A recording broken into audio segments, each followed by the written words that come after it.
Social media, a 5-step plan to success.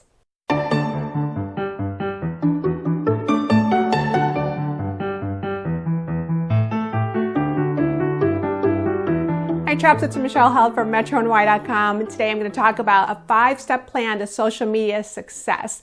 If you like this video and find it helpful, please hit the like button below and subscribe to my YouTube channel. That way you'll get a notification every time there's a new video up. I put all of my blog posts and videos on my website, metronycom, and I'm on Facebook, Instagram, Snapchat, and obviously YouTube too. So what's your 5-step plan to getting started on social media? Or maybe you haven't been very successful with social and social selling, so you need to revisit, audit your presence, and see if you are in the right places at the right time. So 5 steps: audience, selecting the right platform, setting goals, profile and branding, and then measuring your goals that you set up. And we'll talk a little bit about productivity and the true success to social media and building following, which is interacting. So the first thing in social is your audience. So you as a business owner hopefully know who your target audience is. If you don't, then you need to revisit your whole marketing and business plan. But you probably have some idea of who you want to talk to, who to sell to, who's your ideal customer, who your current customers are, and if that's a little off from what your intentions, and then we're going to talk about how to get in touch or target the people you do want to reach to or speak to or sell to. So you probably have some idea. It's male, female, age range, income level, education level, and those are the things you need to know about your target audience, and that helps you select the right social channel. I was in a meeting yesterday and we were sort of revisiting a social media plan, and the business owner said, you know, I want to be on all the social channels.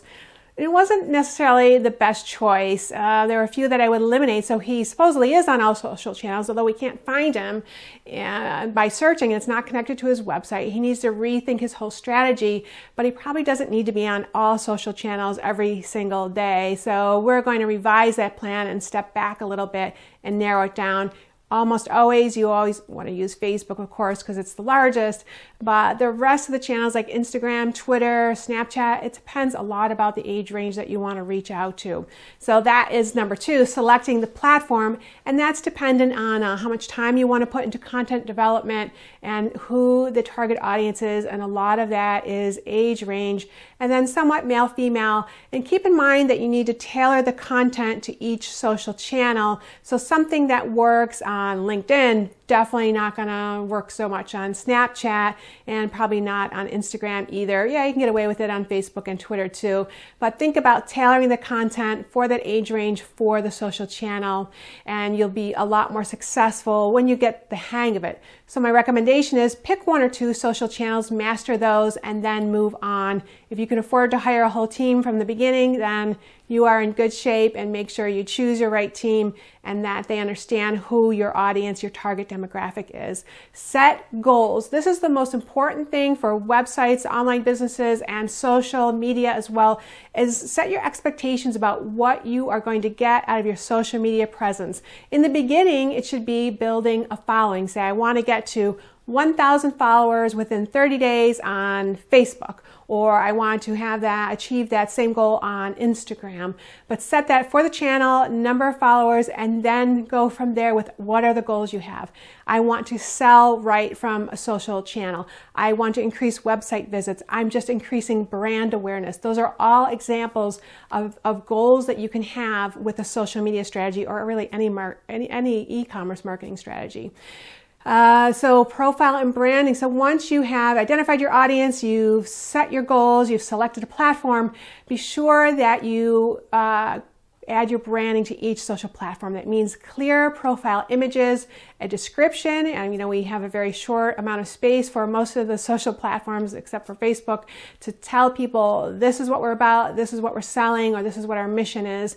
The profile images are different sizes and even shapes, right? On Pinterest and Google, we have these circles that we have to squeeze our logos into, but the rest of them are rectangle. Well, we have banner cover images, and then we have square and profile images. So it's a little tough to make it all look good, but that's what you have to do, especially if you're trying to squeeze your logo in there. If you're a personal brand, headshot is pretty easy to make it all fit there. But so make sure your branding carries across through all your social platforms. And then number 5, measure. So remember those goals that you set, brand awareness, website traffic, number of followers. Take a look back. Did you achieve those goals in the time frame that you set out? And if not, what happened? Am I on the wrong platform? Did I set a ridiculous goal, or did I set my goal too low? I could do better. Possibly my target audience is not right, or my target audience isn't actually present and interacting on the social channel I chose. So just setting goals and revisiting those goals, auditing your presence. I talk about auditing in another video and a blog post. Very important, so you aren't disappointed or have unrealistic expectations or have too low of expectations. You know, you could be getting more out of something if you tried harder or developed your content a little bit better. So that's 5 steps. Next would be, once you get that going and have your understanding of the platform, I recommend kind of being in there by hand and not using so many apps in the beginning. Then you can get into productivity tools, and I talk about that in another video too, and a blog post that's on entrepreneur.com. So I have all these productivity tools that we can use, and there's a ton of them out there. It can be hard to find the one that works for you or the one that you understand or work well with. But that's the key to taking your social media to the next level, is using some productivity tools so you save yourself time. You don't end up logging into your Facebook account and seeing what your friend's latest trip is and checking out all the photos. You want to get your content up there, interact with people, and get out so you can get back to running your business. But you do need to interact with users on social channels, and that's the way to be sincere and authentic, is actually have comments or place comments, respond to comments, like other things, share user-generated content if you have that. If you're fortunate and your users are posting things for you, that can be a big help to boosting your social media presence. So there you are, a 5-step plan to getting ready or getting set or going on social media. Your audience, select the platform, set goals, make sure your profile and branding is on brand on all social channels, that your logo looks good, measure those goals, and then past that, get some productivity tools going, and especially interact with all of your followers. Hope you found this helpful. Add comments below. I can always answer them, do another video, and hit the like button if you like the video. Subscribe to my channel so then you'll see when a notification when I have new videos up every Saturday. And I'm on Facebook, Twitter, Instagram. I'm pretty active on Twitter and respond to a lot there. If you leave comments on my Facebook page, I respond to that too. Carry on, Trebs.